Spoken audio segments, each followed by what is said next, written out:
One of the most fun things about making fresh pasta is that you can play with different kinds of flours. And today we're going to use chickpea flour, which gives us a pasta that's delicate in texture with little chickpea-ish nutty flavors that I find absolutely irresistible.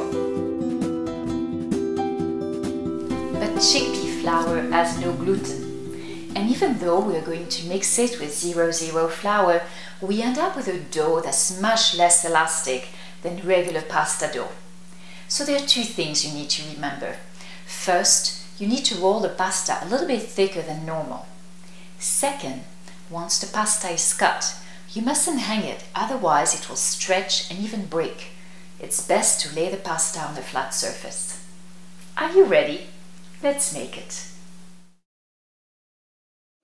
Place the chickpea flour in a large bowl, add the 0-0 flour to it, and stir until well blended.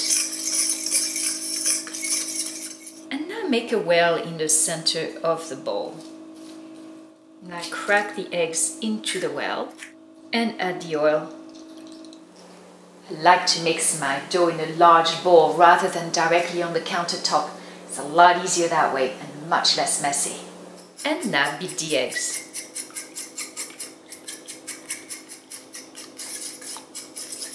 Once the eggs are well blended, you're going to beat in a circle, widening the circle gradually so that you incorporate a little bit of flour each time. You want to do this slowly and gradually.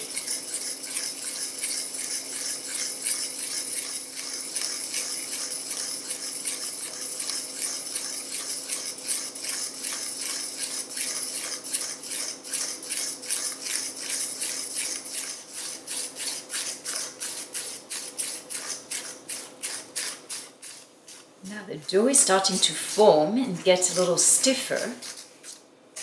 And when we can no longer stir it with a fork, we're going to switch to our fingers.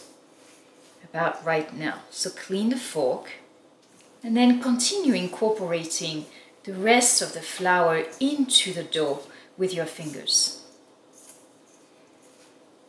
You want to incorporate all of it into the dough.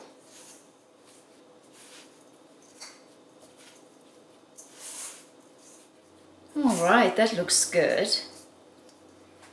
So now put a little bit of flour on your countertop, not too much, and place the dough on top of it. And now you're going to knead the dough.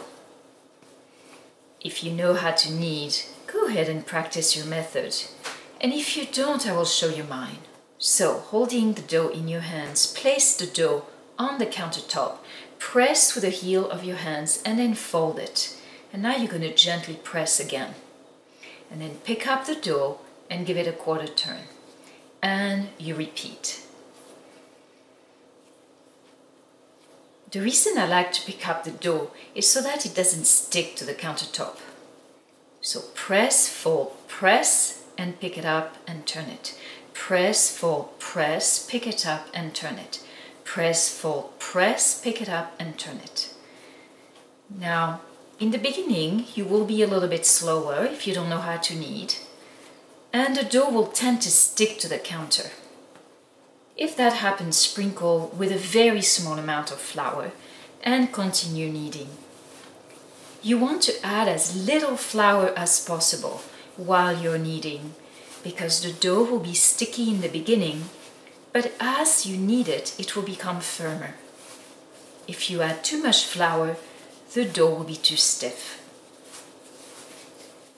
Now you're going to knead the dough for about 8 to 10 minutes until elastic. Because we are working with chickpea flour, this dough might feel a little bit less elastic than normal pasta dough, which is normal. Now if you're a beginner, make sure you get your technique right before you accelerate. But this speed right here is a good speed for kneading.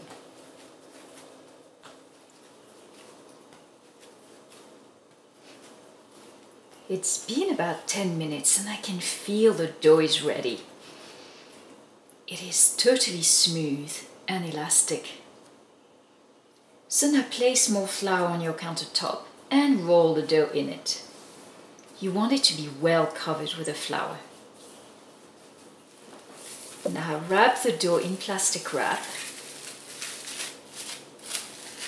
and let it rest for 30 minutes. My pasta machine comes with 6 settings. Number 1 is the widest and number 6 is the thinnest. Today we're only going to use setting 1 to number 4. And before you start rolling the pasta, make sure you prepare your jelly roll pan. Just sprinkle it with a little bit of semolina flour. Once the dough has rested, uncover it and we're going to cut it in 4 equal parts.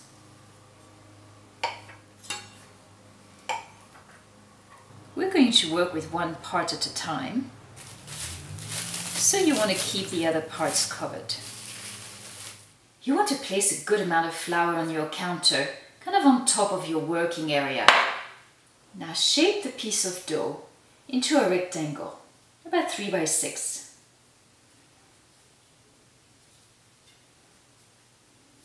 Try to make it as even as you can.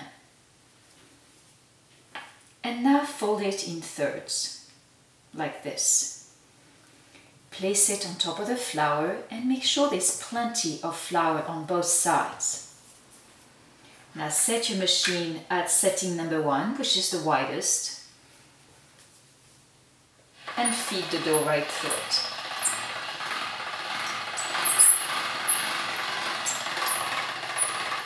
And now you're going to repeat. Fold it in thirds again. Place it in the flour. Make sure there's plenty on both sides. And then feed it through the machine again.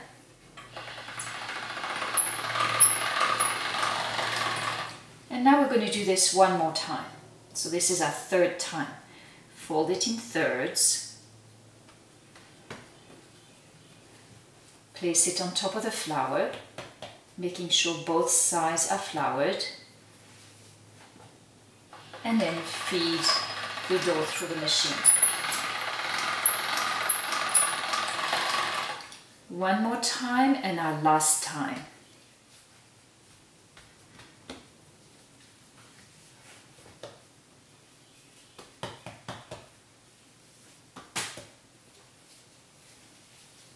And by the way, you want to be feeding this part to the machine, the one with all the edges.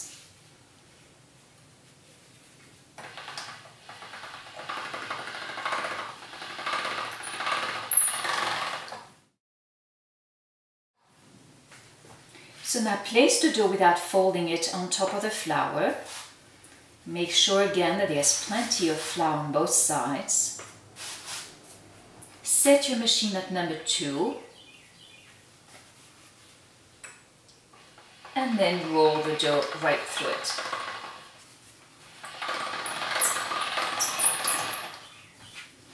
Now set the dough on the flour again and make sure there's plenty on both sides. Always do that in between each time you roll it. And now we are going to do number 3.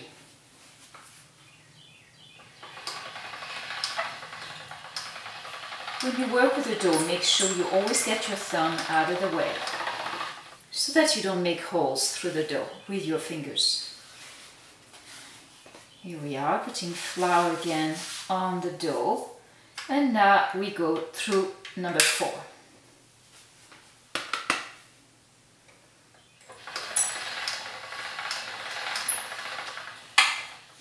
Now for this last step, we're going to cut the dough in half, move the handle to the fettuccine attachment, and pass the dough right through it.